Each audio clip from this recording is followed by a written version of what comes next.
Aujourd'hui, les amandes, les noix de cajou brutes rapportent à peu près 400 millions de dollars au Bénin. Et quand nous allons passer, nous allons transformer, comme nous sommes déjà en train de le faire, nous allons pouvoir générer plus du milliard de dollars.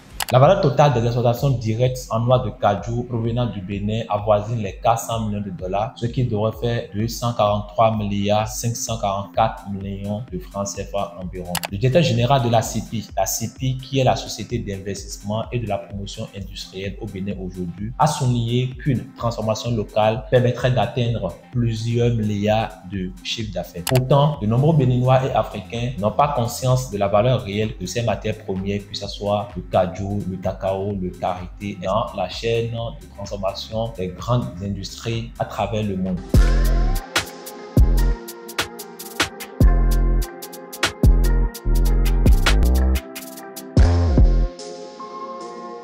Bienvenue sur la chaîne de l'entrepreneur à succès. Je m'appelle Arnaud. C'est un plaisir de vous avoir ici. Sur cette chaîne, nous abordons des sujets tels que l'entrepreneuriat, le business en ligne, comment utiliser le digital comme l'un des leviers économiques pour le développement du continent africain. Également, le sujet d'industrialisation, c'est un sujet que nous abordons régulièrement sur la chaîne car nous croyons que c'est les piliers sur lesquels l'Afrique pourra se baser pour construire son avenir, c'est-à-dire la technologie et l'industrie. Alors, avant de continuer dans cette vidéo, les gars, abonnez-vous, likez et partagez cette vidéo car c'est la seule façon aujourd'hui d'aider la communauté, l'entrepreneur de succès à accroître très rapidement. Donc, faites-le, ça me fera un grand plaisir. Aujourd'hui, nous allons aborder un sujet assez crucial que je pense, à mon avis, devrait être inclus dans les cursus universitaires, qu'ils soient publics ou privés. Nous allons aborder nos ressources premières et la valeur ajoutée dans le processus de transformation au sein des grandes usines à travers le monde. Nombreux sont les pays africains qui ignorent la valeur réelle que peut apporter nos ressources ou nos matières premières dans le bon fonctionnement des usines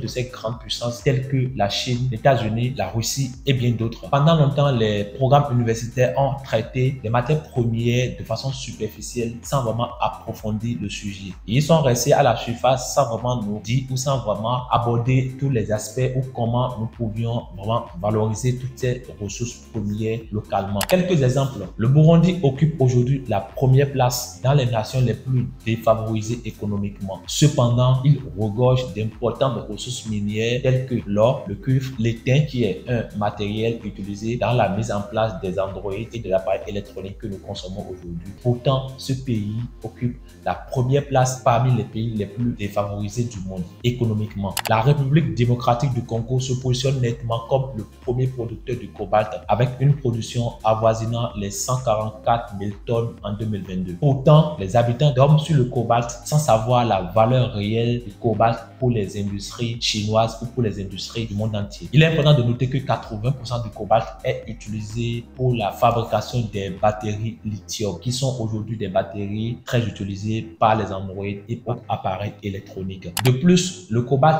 est considéré aujourd'hui comme une ressource stratégique pour divers secteurs industriels, notamment le secteur de turbines à gaz. En Afrique, 4 pays se distinguent comme producteurs d'uranium. Nous avons le Niger, l'Afrique du Sud, le Malawi et la Namibie. L'uranium représente un élément capital, pour ne pas dire essentiel ou phare, dans la production d'électricité. Malgré cette production, ces pays n'arrivent pas à assurer leur autosuffisance énergétique car tous ces uraniums sont exportés de manière brute vers l'étranger, vers la France, vers l'Hollande et vers d'autres pays occidentaux. La mise en place d'installations de raffineries ou d'industries modernes aurait pu apporter déjà une valeur ajoutée à cette communauté parce que cela aurait déjà créé un certain nombre d'emplois pour la jeunesse de ces pays. Cela aurait également pu apporter davantage à l'économie de ces pays parce que une fois que ces ressources ou une fois que ces matières premières sont transformées localement, la valeur ajoutée sur le marché fait x3, x4,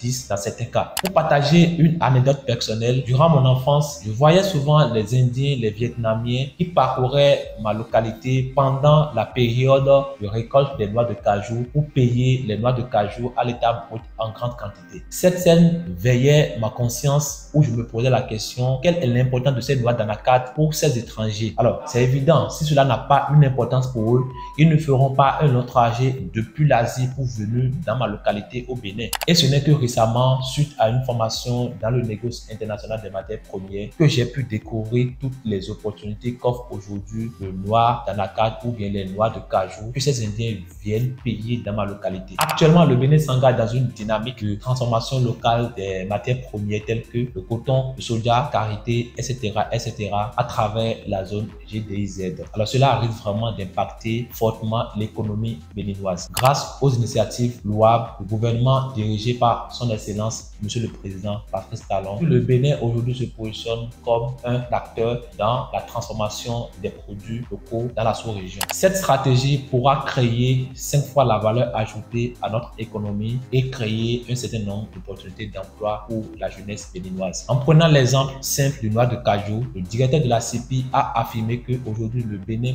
produit entre 200 000 à 300 000 tonnes de cajou bruts qui sont exportés. Et l'exportation de ces cajou bruts nous ramène aujourd'hui 400 millions de dollars. Mais dans le même temps, il affirme qu'une transformation locale de cette même quantité doit nous permettre d'atteindre les milliards de chiffre d'affaires, en 3 à 4 milliards de dollars de chiffre d'affaires. Alors, chers amis, nous sommes à la fin de cette vidéo. J'aimerais que vous me partagiez vos avis en commentaire sur ce que moi je pense. Parce que moi je pense aujourd'hui, c'est qu'il serait vraiment bénéfique à nos pays africains, que ce soit le Bénin, le Togo, la Côte d'Ivoire, la RDC, etc., il serait plus bénéfique d'intégrer dans les universités, que ce soit les universités ou les instances collégiaux, des disciplines qui enseignent que sur la valorisation de nos matières premières. Je ne sais pas ce que vous pensez de ça. Dites-moi ce que vous pensez de cette idée, si vous partagez la même idée ou non dans les commentaires, et il serait un grand plaisir pour moi de discuter avec vous sur ce sujet. Alors, si vraiment cette vidéo vous a intéressé, les gars, laissez un like parce que l'algorithme YouTube, quand il voit que vous laissez des likes, il se dit vraiment c'est un contenu qui pourra partager à d'autres personnes.